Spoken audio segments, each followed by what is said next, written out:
Science of hypoglycaemia, ठीक है। जब हम बीटा ब्लॉकर्स यूज़ करें तो ऑब्वियसली हमारे पास ये सारे जो उसकी मैनिफेस्टेशंस हैं हाइपोग्लाइसीमिया की, लाइक पैल्पिटेशंस, स्वेटिंग, टेकिकार्डिया वगैरह, ठीक है, वो हमें विजिबल पेशेंट में नज़र नहीं आएंगी, तो उसको अटेनुएट कर देंगे हाइपोग्लाइसीमिक जो फीचर्स हैं उसके, ठीक है। So they are not preferred in the patients with hypoglycaemia. Okay, then we will discuss the therapeutic uses, ठीक है। therapeutic uses में first therapeutic use is hypertension, ठीक है, mediated by decreased cardiac output and decreased sympathetic outflow, cardiovascular and non cardiovascular, ठीक है। इसके therapeutic uses में दोनों आ जाते हैं, ठीक है। so first indication for the use of beta blockers, mainly propranolol, is hypertension. Then we have angina pectoris की जो है angina pectoris, मतलब इसका मैकेनिज्म डिस्कस किया हुआ है कि they decrease oxygen demand of the heart muscle, ठीक है, because they have negative inotropic and chronotropic effects, so they decrease oxygen demand of the myocardium that leads to decreased chest pain and they are used for the management of chronic stable angina, okay. Then myocardial infarction में their propranolol is preferred, ठीक है, it has protective effect on the myocardium, reduce the infarct size and mortality due to reduction in the actions of circulating catecholamines that increase oxygen demand in already ischemic heart, ठीक है। as we know कि obviously जब हमारे पास catecholamines जो है blood में increase करेंगे due to sympathetic activation, तो हमारे पास जो है हार्ट पे लोड इंक्रीज़ करेगा, क्योंकि वो हमारे पास उनके पॉजिटिव आइनोट्रोपिक क्रोनोट्रोपिक इफेक्ट्स हैं, तो वो हमारे पास हार्ट रेट वगैरह का कॉन्ट्रैक्टिलिटी को इंक्रीज़ करवाएंगे। जब हार्ट रेट और कॉन्ट्रैक्टिलिटी इंक्रीज़ करेगी तो इवेंचुअली हमारे पास जो है workload in the heart increase करेगा, ठीक है। तो हमारे पास ये कार्डियक मोर्टेलिटी और इंफार्क्ट साइज को रिड्यूस करें, ठीक है, by reducing the catecholamine levels. Then migraine में, ठीक है, बड़ी इंपॉर्टेंट एप्लीकेशन है प्रोपेनोलॉल की in the migraine prophylactic use due to lipophilic nature, it can cross the blood brain barrier, ठीक है। Then we use propranolol in the hyperthyroid patients, ठीक है, blunt white sympathetic stimulation that occur in hyperthyroidism protect against cardiac arrhythmias. So these are all the therapeutic uses of propranolol: hypertension, angina pectoris, myocardial infarction, migraine, and hyperthyroidism. These are all the therapeutic uses of propranolol. Then we will discuss the pharmacokinetics of propranolol.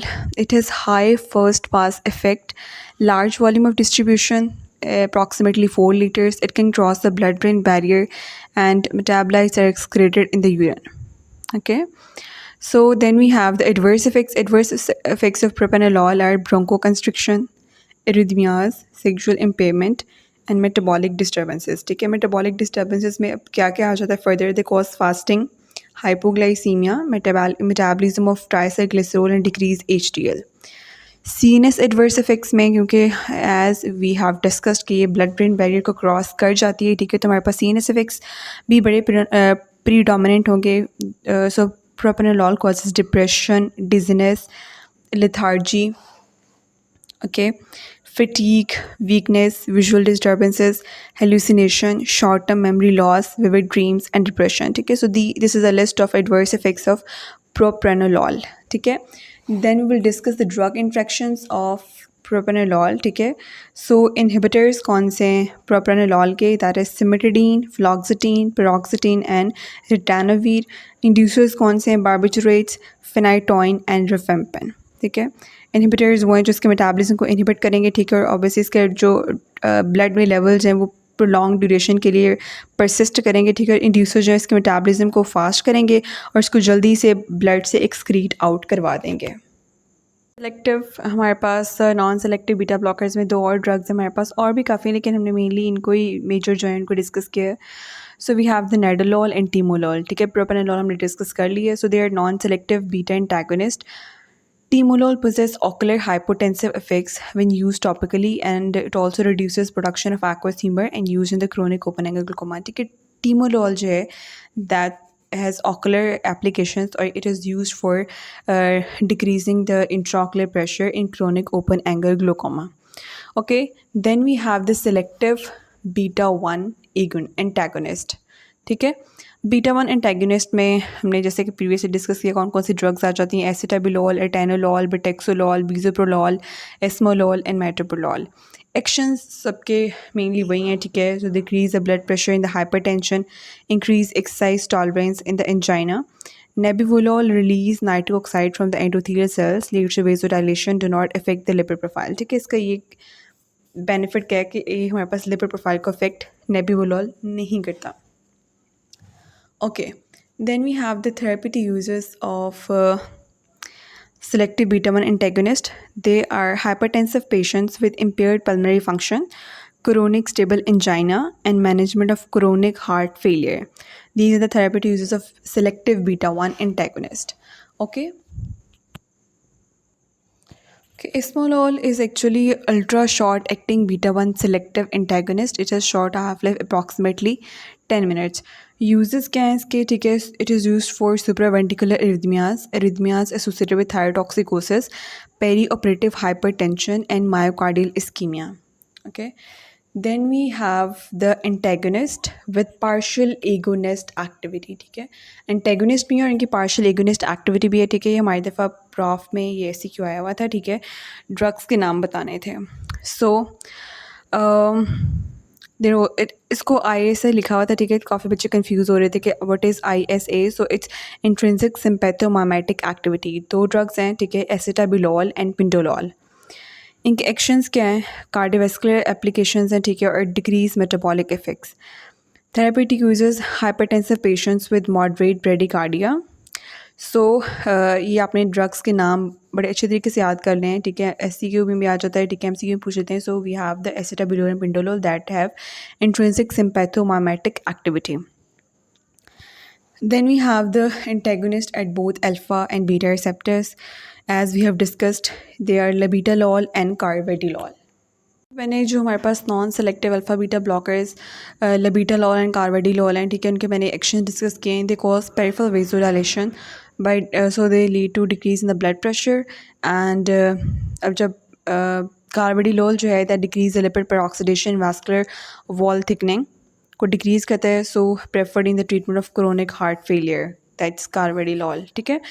Therapeutic uses में मैंने कुछ drugs discuss किए हैं और ये अपनी memorise कर लेना, ये MCQ में बहुत फ्रीक्वेंटली पूछा जाता है, ठीक है।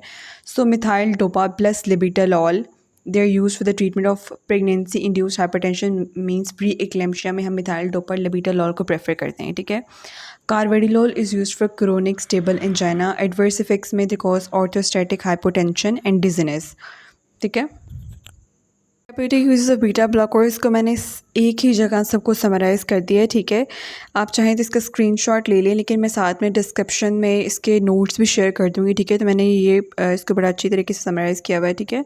So starting with the therapeutic uses as we have discussed कि हाइपरटेंशन में, ठीक है। So hypertension, ischaemic heart disease, cardiac arrhythmias, chronic heart failure, obstructive cardiomyopathy, dissection of aortic aneurysm, open angle glaucoma, hyperthyroidism, mainly thyroid storm, migraine headache, इसमें prophylaxis में हम use करते हैं mainly propranolol, reduction of tremors, ठीक है, performance anxiety में जो tremors होते हैं, ठीक है, उसके लिए भी प्रोपेनोलॉल बड़ी प्रेफर्ड ड्रग है, ठीक है। Oesophageal varices because they prevent bleeding, infantile haemangiomas, ठीक है, ये बेनाइन ट्यूमर्स होते हैं हेमेंजियोमास, ठीक है, cherry red colour during 6 to 5 years of age. So beta blockers reduce the size and redness. Then we have the adverse effects, ठीक है। adverse effects discuss कर लेते हैं ऑफ बीटा ब्लॉकर्स, ठीक है। सो दे कॉज ब्रेडिकार्डिया, मतलब opposite जो उनके एक्शंस हैं, ठीक है, वही exaggerated bradycardia, mild sedation, psychiatric depression and airway obstruction. So मैंने डिस्कस किया था कॉन्ट्रा इंडिकेशंस। मैंने सारी जो है हमारे पास बीटा ब्लॉकर्स की बड़ा ही फ्रिक्वेंटली, ये बहुत इंपॉर्टेंट SCQ, ठीक है, और आपको वाइवा में बड़ा पूछा जाता है कि and list the Contra indications of beta blockers, ठीक है। सो कॉन्ट्रा इंडिकेशंस देख लें ज़रा एक दफ़ा। Bradycardia, heart block, hypotension, acute heart failure. ठीक है, रिमेंबर हम क्रोनिक भी देते हैं एक्यूट हार्ट फेलियर में, we don't prefer beta blockers. Asthma in COPD, asthma और सीओपीडी तो हमारे पास जो है वो मतलब कि अल्टीमेट कॉन्ट्राइंडिकेशन है कि जब एस्थमा और COPD you can't investor beta blockers. Then peripheral vascular disease, diabetes और हाइपोग्लाइसीमिया। ठीक है, ये सारे जो हैं these are the contraindications of the beta blockers. So that's concludes our beta blockers.